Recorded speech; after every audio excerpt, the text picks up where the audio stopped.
ओम श्री परमात्मने नमः। যথার্থ গীতা, শ্রীমদ্ ভগবদ গীতা, অথ প্রথম অধ্যায়। ধৃতরাষ্ট্র উবাচ।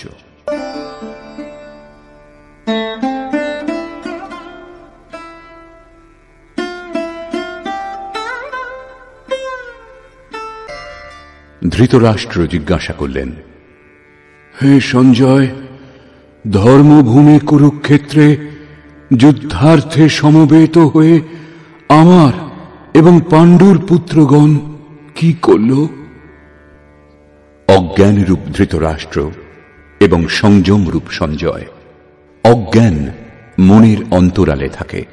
অজ্ঞানাবৃত মন ধৃতরাষ্ট্র জন্মান্ধ, কিন্তু সংযমরূপ সঞ্জয়ের মাধ্যমে তিনি দেখেন ও শোনেন।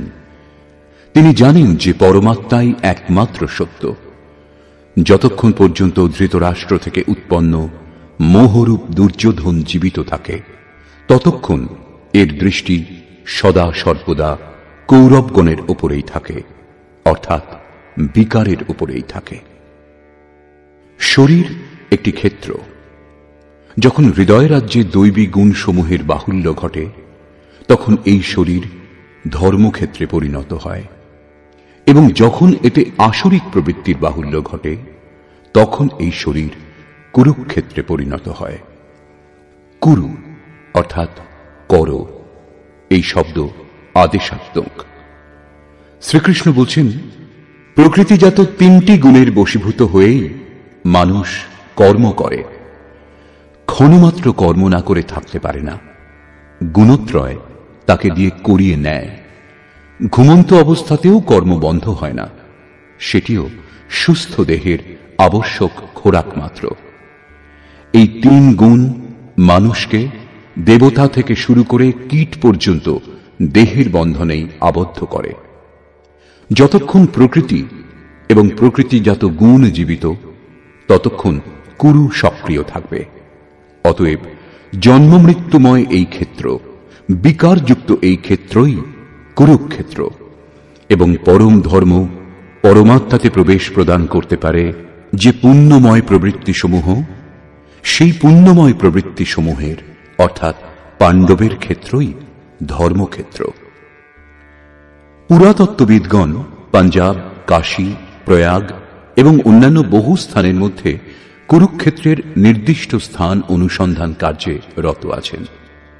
কিন্তু গীতাকার স্বয়ং বলেছেন, যে ক্ষেত্রে এই যুদ্ধ হয়েছিল সেই ক্ষেত্রটি কোথায়? অর্জুন, এই দেহই ক্ষেত্র, এবং যিনি একে জানেন এবং আয়ত্তের অধীনে আনতে পারেন, তিনিই ক্ষেত্রজ্ঞ। এরপর তিনি ক্ষেত্রের বিস্তার সম্বন্ধে বললেন, যাতে 10টি ইন্দ্রিয়, মন, বুদ্ধি, অহংকার, 5টি বিকার এবং 3টি গুণের বর্ণনা আছে। এই দেহই ক্ষেত্র, এক মল্লভূমি। এর মধ্যে যুদ্ধাভিলাষী প্রবৃত্তি 2টি, দৈবী সম্পদ এবং আসুরী সম্পদ। পাণ্ডুর সন্তানগণ এবং ধৃতরাষ্ট্রের সন্তানগণ, স্বজাতীয় এবং বিজাতীয় প্রবৃত্তিসমূহ। তত্ত্বদর্শী মহাপুরুষের শরণাগত হলে এই দুই প্রবৃত্তির মধ্যে সংঘর্ষের সূত্রপাত হয়। একেই ক্ষেত্রজ্ঞের সংঘর্ষ এবং প্রকৃত যুদ্ধ বলা হয়। ইতিহাসের পাতা বিশ্বযুদ্ধের কাহিনীতে পরিপূর্ণ, কিন্তু সেই সব যুদ্ধে যারা বিজয়ী হয়েছেন তারা কেউই শাশ্বত বিজয়ী হননি। এর মধ্যে প্রতিহিংসা ছিল। প্রকৃতিকে শান্ত করে প্রকৃতির ঊর্ধ্বের সত্তার দিগদর্শন করা এবং তাতে প্রবেশ করাই প্রকৃত বিজয়। এই হল শাশ্বত বিজয়, যার পশ্চাতে পরাজয় নেই। একেই বলে মুক্তি, যার পর জন্ম মৃত্যুর বন্ধন নেই।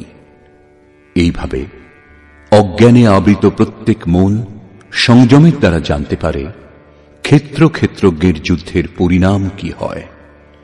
যার যেমন সংযম বৃদ্ধিপ্রাপ্ত হয়, তেমনি তার দৃষ্টি খুলতে থাকে।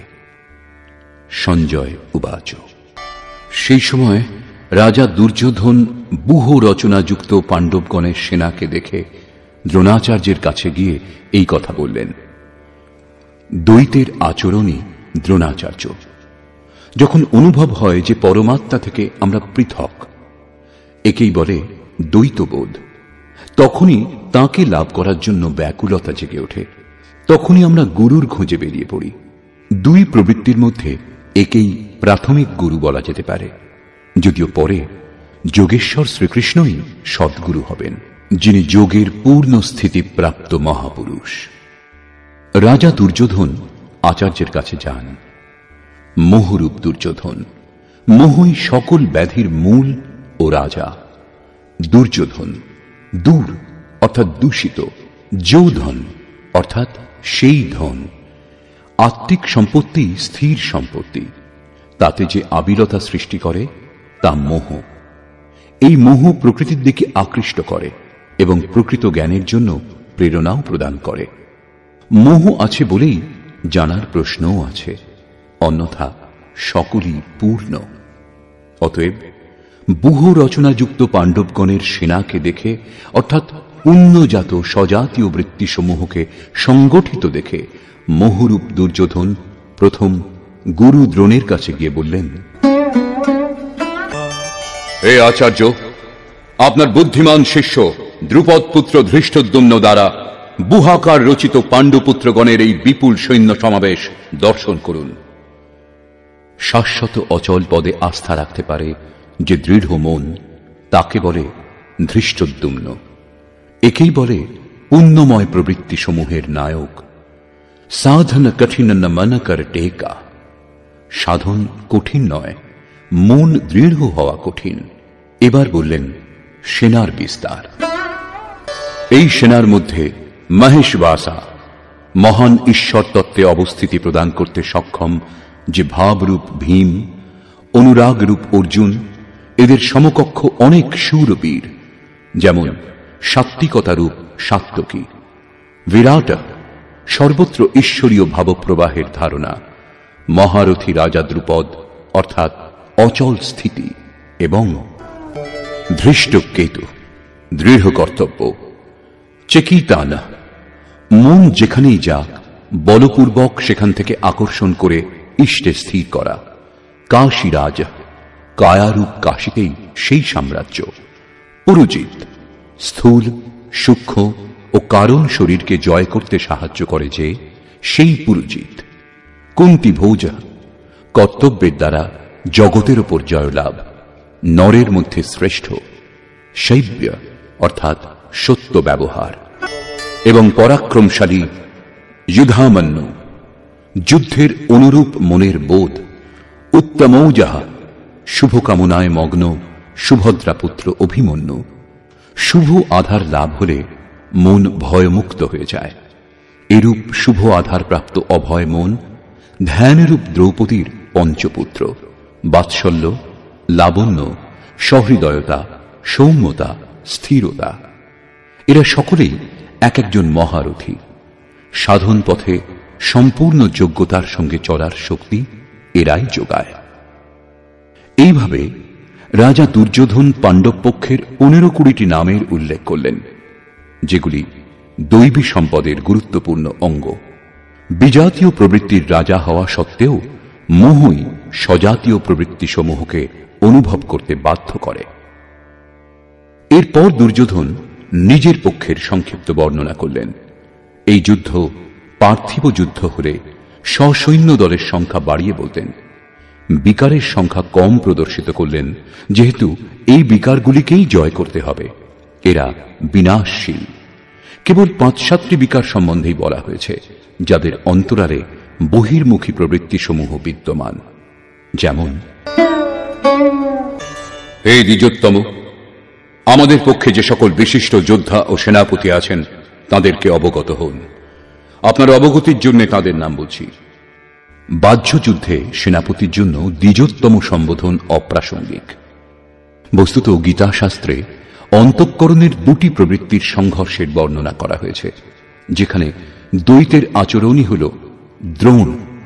যতক্ষণ আমরা লেশমাত্র আরাধ্য থেকে পৃথক, ততক্ষণ প্রকৃতি বিদ্যমান, দ্বৈত বিদ্যমান। এই দ্বিকে জয় করার প্রেরণা প্রথম গুরু দ্রোণাচার্যের কাছে পাওয়া যায়। অপূর্ণ শিক্ষাকে সম্পূর্ণভাবে জানার প্রেরণা প্রদান করে। এটা পূজাস্থান নয়, এখানে শৌর্যসূচক সম্বোধন হওয়া উচিত। বিজাতীয় প্রবৃত্তির কে কে নায়ক? একজন স্বয়ং আপনি, অর্থাৎ দ্বৈতের আচরণ রূপ দ্রোণাচার্য। ভ্রমরূপ পিতামহ ভীষ্মও আছেন। এই বিকারসমূহ ভ্রম থেকে উৎপন্ন হয়, শেষ পর্যন্ত জীবিত থাকে। তাই পিতামহ সম্পূর্ণ সেনার মৃত্যুর পরেও জীবিত ছিলেন। শরশয্যায় অচৈতন্য অবস্থাতে ছিলেন, তবুও জীবিত ছিলেন। একেই বলে ভ্রমরূপ ভীষ্ম। ভ্রম শেষ পর্যন্ত বেঁচে থাকে। এইরূপ বিজাতীয় কর্মরূপ কর্ণ এবং সংগ্রাম বিজয়ী কৃপাচার্য। সাধন অবস্থায় সাধক অন্যের প্রতি যে কৃপার আচরণ করেন, সেই কৃপাকেই কৃপাচার্য বলে। ভগবান কৃপাধাম এবং ঈশ্বর প্রাপ্তির পর মহাপুরুষের স্বরূপও তদ্রূপ। কিন্তু সাধন অবস্থায় যতক্ষণ সাধক ও পরমাত্মা পৃথক, বিজাতীয় প্রবৃত্তিগুলি সক্রিয় এবং মোহ আচ্ছাদিত। এইরূপ পরিস্থিতিতে সাধক যদি কৃপার আচরণ করেন, তবে তিনি নষ্ট ভ্রষ্ট হয়ে যান। সীতা দয়া করেছিলেন, তার পরিবর্তে তাকে কিছুকাল লঙ্কায় প্রায়শ্চিত্ত করতে হয়েছিল। বিশ্বামিত্র দয়া করেছিলেন, তাই পতিত হয়েছিলেন। যোগসূত্রকার মহর্ষি পতঞ্জলিও এই কথাই বলেছেন, তে সমাধা উপসর্গা ব্যুত্থানে সিদ্ধয়া, অর্থাৎ ব্যুত্থানকালে যোগলব্ধ শক্তি প্রকট হয়। প্রকৃতপক্ষে সেগুলি সিদ্ধাই, কিন্তু কৈবল্য প্রাপ্তির পথে এই সিদ্ধাই তত বড়ই বাধা যতটা কাম, ক্রোধ, লোভ, মোহ প্রভৃতি। গোস্বামী তুলসীদাসেরও সেই একই নির্ণয়। ছোরত গ্রন্থি জানি খগরায়া বিঘ্ন অনেক করই তব মায়া ঋদ্ধি সিদ্ধি প্রেরই বহু ভাই বুদ্ধি লোভ দিখাবহি আই। মায়া অনেক বিঘ্ন সৃষ্টি করে, শক্তি প্রদান করে, এমনকি সিদ্ধে পরিণত করে।